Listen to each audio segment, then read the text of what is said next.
dhanka kale waxaa bayaan wadajir ah soo saaray isimada iyo garaadada beesha dhulbahante kaasi oo ay kaga hadleen xasuuqa aabayeel la'aanta ah ee magaalada lagula kacay sidoo kale waxay arrintan ka xogsiiyeen beesha caalamka tuseenna sida ay wax u dhaceen garaad mukhtaar garaad cali oo ku hadlayay afka isimada dhaqanka ee beesha dhulbahante ayaa isagoo afka ingiriiska ku jeedinayay war-saxaafadeedkan beesha caalamka u sheegay waxa uuna yidhi sida tan.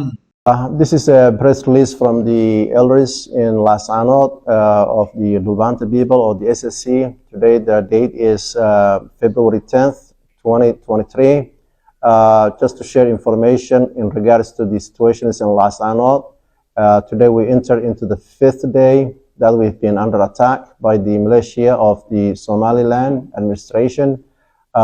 Even in today there have been a number of attacks that has targeted the worship places, knowing that today is the Friday, which basically has the highest prayers gathering on the Fridays. Those attacks have caused a number of injuries and casualties. They also have targeted residential area and caused a lot of damage and casualties as well. This is a continuous oppression by the administration. And we'll just keep fighting and defending ourselves, our lives, our society and children and women. They're also targeting hospitals and any other public service places. Again, they are basically communicating with the international communities that they are fighting with the terrorists in Laascaano. As we previously proved and said time and time again, there are no terrorist groups in Laascaano. The only people that are here are the inhabitants in here who happens to be us, our families, our kids, our brothers. These are people that all know each other.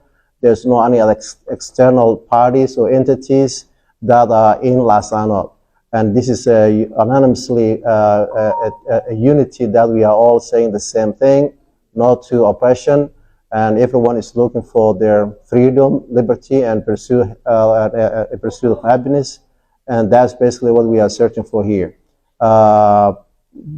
Even though the Somaliland administration is claiming that they wanted to have a ceasefire, and they are not sure if on the other side they will be able to have such a ceasefire or a command center. We just want to share that that's not a fact or it's not accurate. We are ready and we are willing to have a ceasefire, but they have to abide by and make sure that if a step they take is toward to that ceasefire.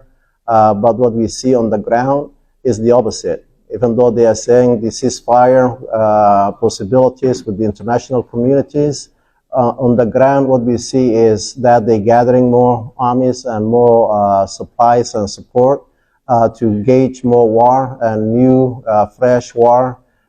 So we basically see the opposite than what the ceasefire requires.